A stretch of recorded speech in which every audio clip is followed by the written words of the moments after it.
Kereta, most importantly, contributes to actually 70% of the water being consumed by Nairobians. So far we have planted 1,000 trees only at Kereta. But however, we have a project being 1 million tree project, and we plan to go to areas like Mount Kenya, Turkana, and many other parts of Kenya as well.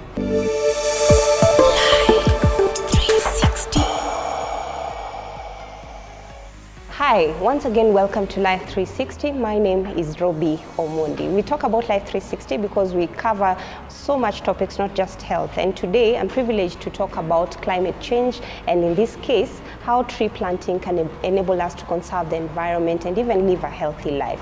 I'm privileged to be speaking to people who are passionate about environment despite everything else that they do, because they cover a lot of things, and they'll be taking us through why they decided to go that way and to actually plant 1 million trees with the aim of actually conserving the environment. Allow me to introduce to you Tanya, who will tell us about WUSH and why they decided to do this particular project. Karibu sana. Thank you so much. Yeah, so basically tell us about WUSH. What does WUSH mean and what do you do generally? My name is Tanya. I'm the country manager for WUSH in Kenya and Tanzania. And WUSH is basically a consumer brand product under the holding group of Dangzo. And Dangzo is an international trading and branding services group which is based in Kenya and started off in 2018. Our vision is to establish high quality local African brands to lead to a fashionable lifestyle and create a strong attitude, and also grow together with the youth and the younger generation in Africa. Our main mission is to give back to the Kenyan society and grow the new generation. Right now, WUSH is employing over 200 employees countrywide, and we are also looking to get into new graduates such as people from Nairobi University and mainly other universities countrywide as well. And our main interest is to provide more job opportunities such as in sales, marketing, admin, even drivers, riders, and many other opportunities as well. Yes. So basically, considering what WUSH does, what really made you to go the direction of environment and planting trees, considering that you do other things in terms of products and the different things that you do? Why environment and tree planting?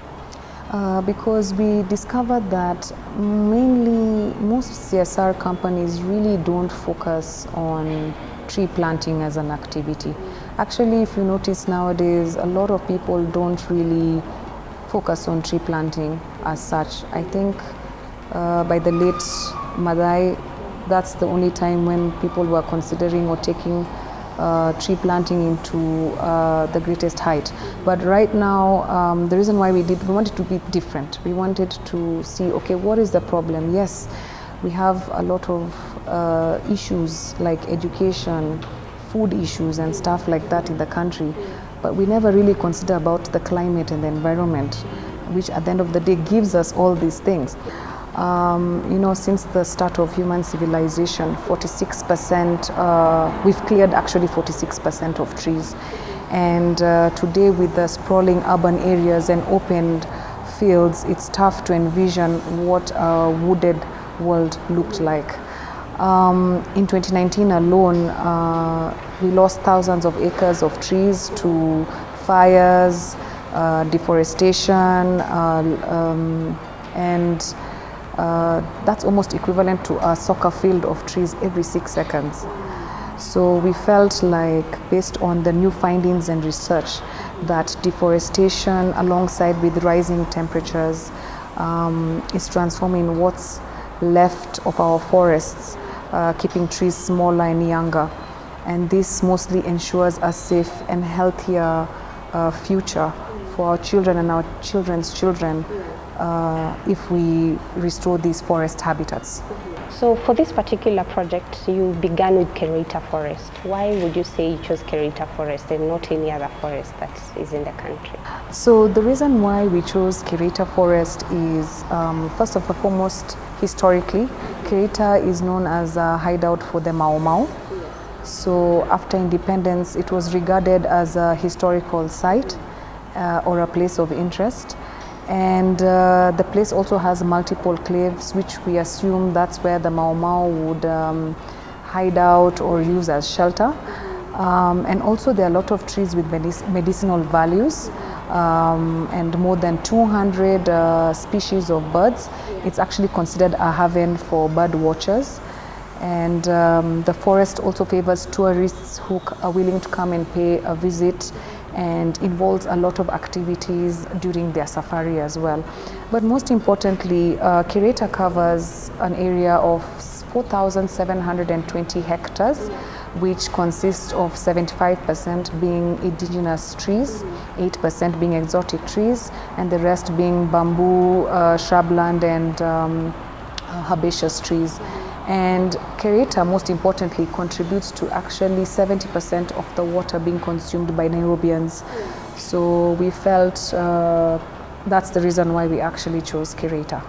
Yeah. Now, for the trees that you plant in different areas, do you consider maybe the climate condition of these areas, or what are the considerations that you do when it comes to the choice of trees that you plant in different places?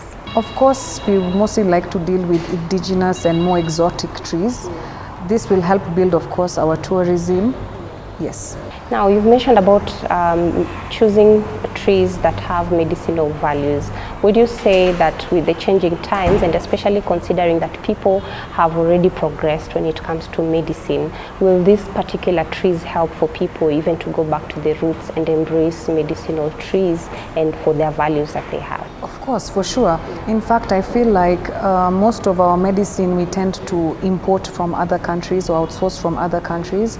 And with the rise of growing of trees, then we ourselves can look for new interventions and new innovations of creating different kinds of medicines and try and improve the health sector.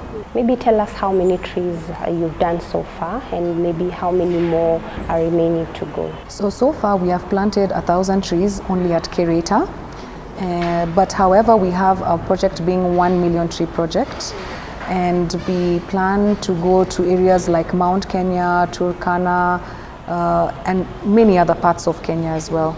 What is the reception that you're getting by planting these trees and interacting even with the communities? Would you say they're receiving the project really well, and even intending to carry it on even when you're not visiting these places that you've already planted the trees? So, okay, and I'll talk about mostly on the positive side, and I'll use Kireta as an example for what we have done so far.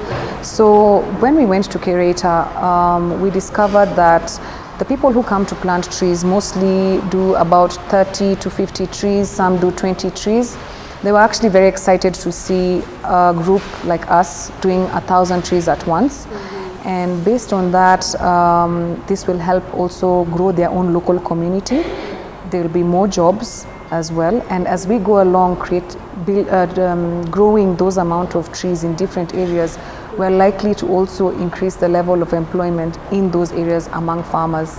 Yes. With the project going on at the moment, and with the climate change, and at the moment we're even seeing the heavy rains are coming for the El Nino season, are you open maybe to partnering even with the government and other stakeholders to ensure that, you know, such projects keep going and we have a better or bigger tree cover in the country? Definitely. We're more than willing to, and that's why we started this project having done a large amount of trees initially. We are very much interested in working together with the government to ensure sustainability and to ensure that we can combat climate changes as well, and also we can grow the revenue in terms of employment for local farmers as well. And yeah. So maybe as we finish, how fulfilling is this project? Because at the end of the day, conserving the environment and planting trees is one thing that, you know, will cover a lot of other things, health-wise and many other aspects that will help the humanity and also the environment. How fulfilling is it? It's quite fulfilling because, you see, at the end of the day, our main goal and our main vision is to feed families and mostly empower the youth.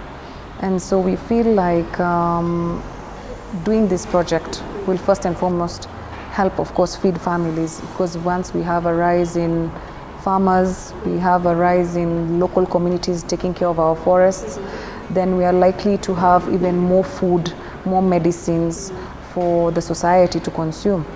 Yeah. Thank you very much, Tanya, for speaking to us. I hope also our viewer has listened, and if you don't know about Whoosh, maybe you can try, look for them. I know they have a Instagram page, Whoosh, okay, TikTok and Instagram, Whoosh. You'll find them there, learn about them, know what they do, the products they have, and definitely for you out there, as you see, Whoosh does a lot of other things, but they chose to also consider doing something for the environment, which will benefit all of us. Thank you for listening up to this end. Join us for many more other stories. Until next time, my name is Robbie Omondi. Bye-bye.